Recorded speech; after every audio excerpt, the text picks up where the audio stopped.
La terre indépendante, elle y tient. Oula, mais elle est beaucoup moins jolie sans maquillage. Ouh, je la trouvais, bon, un peu... Alors voici quelques pistes de réflexion. La première, évidemment, c'est l'évolution de la technologie.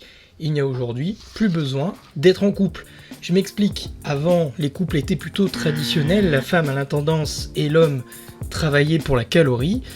Quand il y avait séparation, il y avait risque de mort pour l'un et pour l'autre, alors les couples n'avaient pas le choix que de durer et d'endurer les souffrances et les joies ensemble. Au 19e siècle, les couples sont plus devenus romantiques car évidemment il y avait l'énergie fossile, mais aujourd'hui on se tend vers plutôt des couples plutôt sentimentalo-pragmatiques, c'est-à-dire que les ressources sont en abondance et la convergence abondance énergétique plus la ville, plus la technologie, plus les déplacements faciles, en gros, possibilité de survivre en cas de séparation et surtout, comme le dit clairement les féministes, il n'y a plus besoin d'hommes pour survivre car les hommes, avec la technologie qu'ils ont inventée, permet à n'importe qui de se débrouiller sans avoir de grandes connaissances.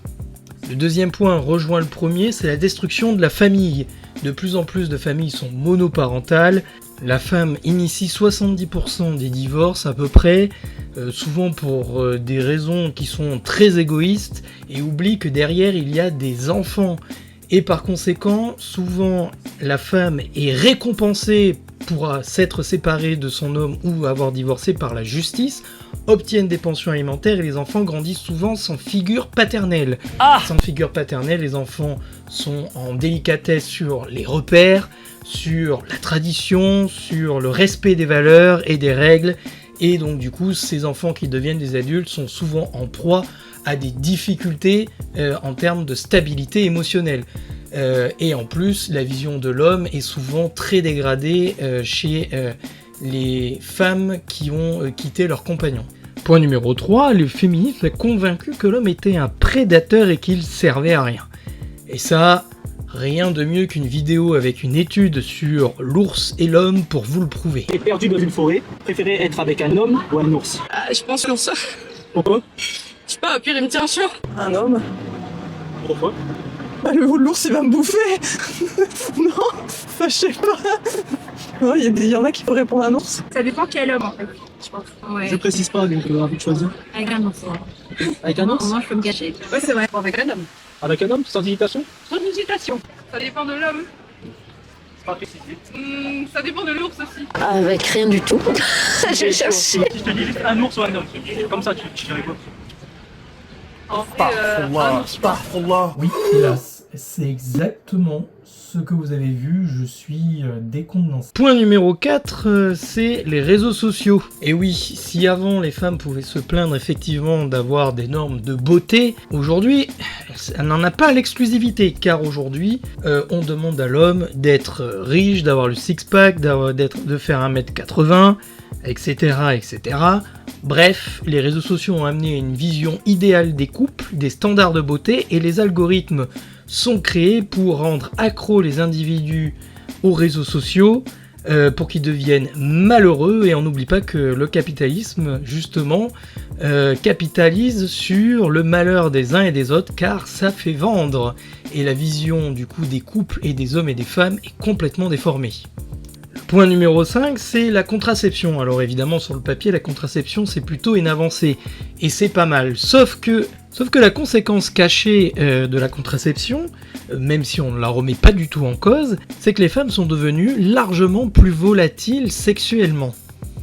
Alors oui, mon corps, mon choix, pas de soucis, sauf qu'aujourd'hui, le fait de coucher avec n'importe qui n'implique plus de conséquences. Et ensuite, si jamais il y a un bébé que la femme veut le garder, car mon corps, mon choix, encore une fois, la justice oblige l'homme d'être père et de payer.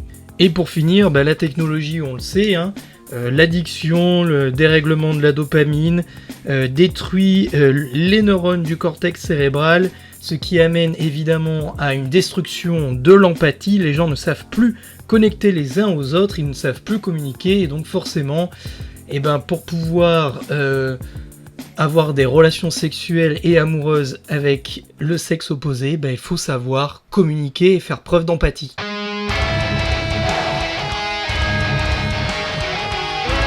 Alors, en troisième point de cette vidéo, on va essayer de comprendre un petit peu pourquoi on en est arrivé là. Alors, ça se passe au tableau. J'ai mis quelques points clés. Alors, il faut comprendre la fatigue du choix quand on a beaucoup de choix, et on le voit aujourd'hui. Vous allez sur Netflix, vous allez sur les réseaux, vous allez les jeux vidéo, etc. Quand il y a trop de choix, vous ne savez pas quoi choisir, et c'est très perturbant mentalement. C'est pas très bon pour notre santé mentale. On est confus, on a toujours l'impression de pouvoir avoir mieux, de passer à côté de quelque chose. Et donc ce choix procure une fatigue mentale et procure ensuite de l'insatisfaction. C'est d'ailleurs le problème des applications de rencontres. Vous avez toujours l'impression que vous passez à côté de quelque chose. Et c'est d'autant plus vrai pour les femmes, elles qui ont constamment des messages, des likes, etc. Voilà.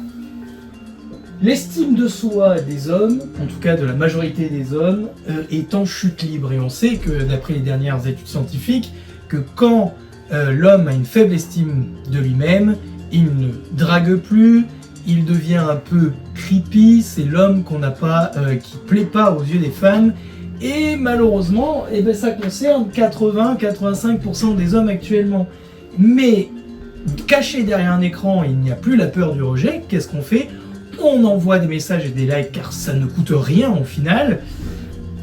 Ça booste l'ego des femmes car l'attention féminine est au plus au point. Les femmes ont l'impression d'être des déesses sur Terre. En plus, avec une éducation aujourd'hui des femmes où on ne doit plus leur rien dire, on doit plus... si on leur dit, j'allais dire une bêtise, j'allais faire un bad buzz.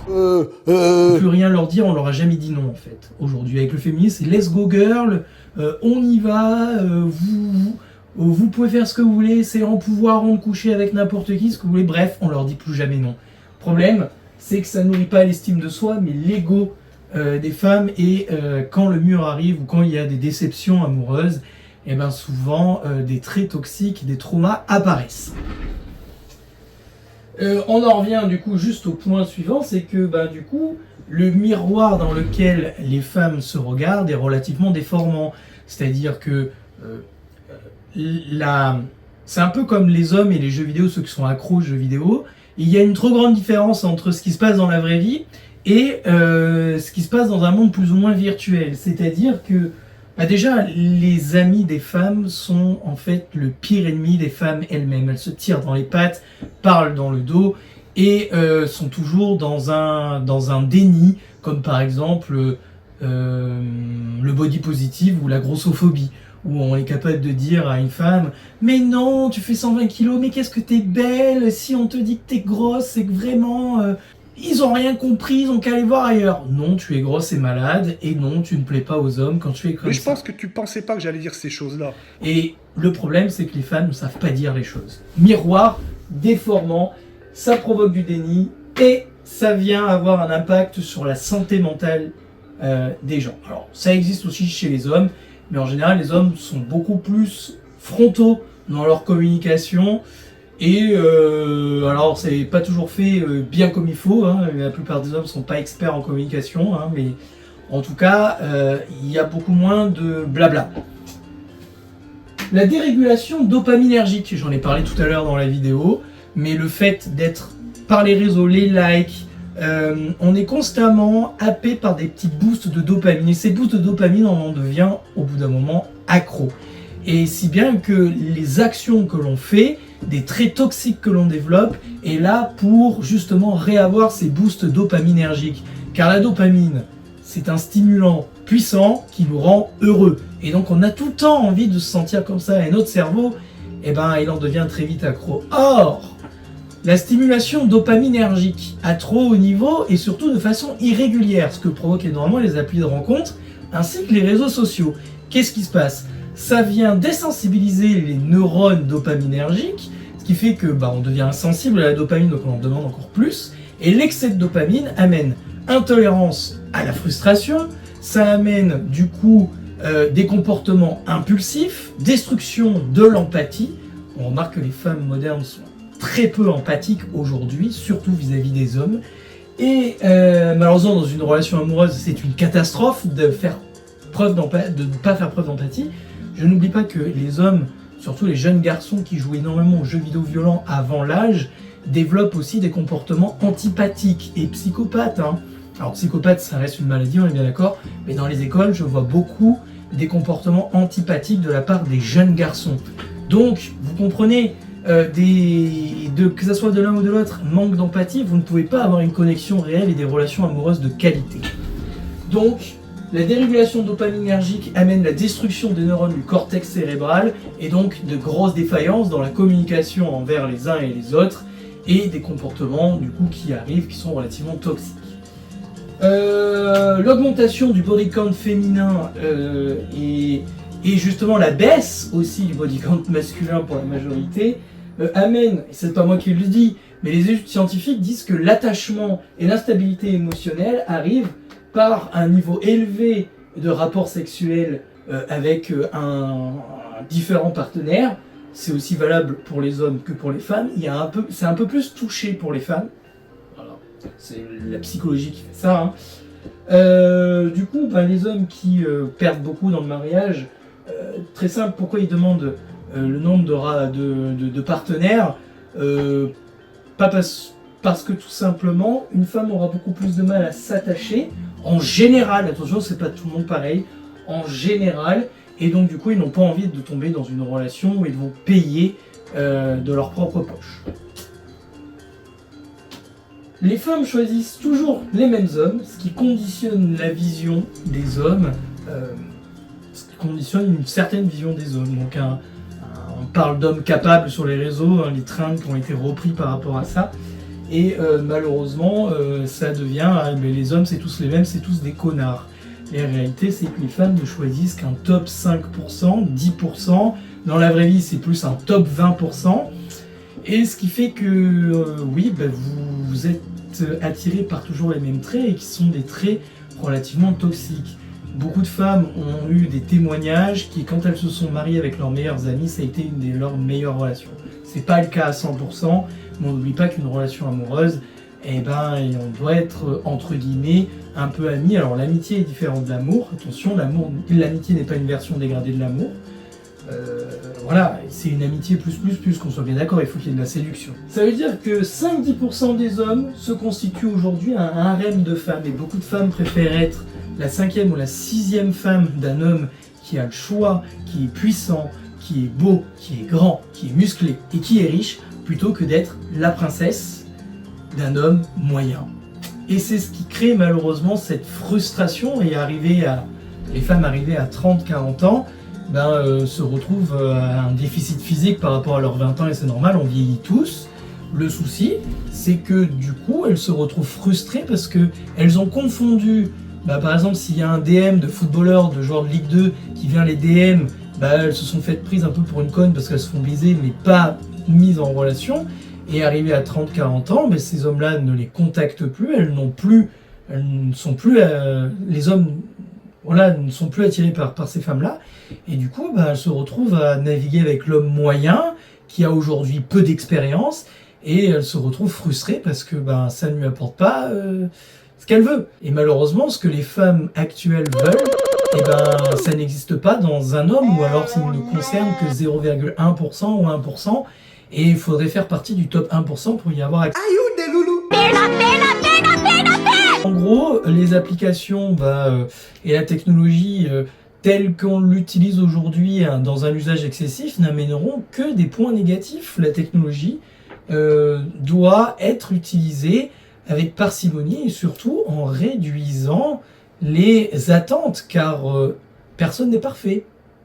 Voilà, c'était tout pour cette vidéo un peu longue, c'est vrai, mais au moins vous aurez des pistes de réflexion. Alors qu'est-ce qu'on peut faire ? Tout simplement revenir tout simplement à l'homme et à la femme lambda du quotidien. Personne n'est parfait, on essaye de se comprendre, de se mettre à la place de l'autre, de faire preuve d'empathie, et on apprend à apprécier l'autre avec ses qualités et ses défauts, Et on n'oublie pas que les valeurs traditionnelles, si elles ont existé à une époque, c'est qu'il n'y avait pas que du mal. Nos anciens n'étaient pas stupides. Voilà, c'était tout. Maintenant, ceux qui ont apprécié cette vidéo, mettez un like, abonnez-vous. Je vous encourage aussi, si jamais vous voulez du coaching en développement personnel, dans la santé, dans l'usage des technologies, je suis là. Allez sur deviensunemachine.fr, prenez rendez-vous. Et puis, bon, ceux qui veulent m'écrire, il y a la rubrique contact. Je vous répondrai avec plaisir. Sur ce, je vous dis à la prochaine. Ciao.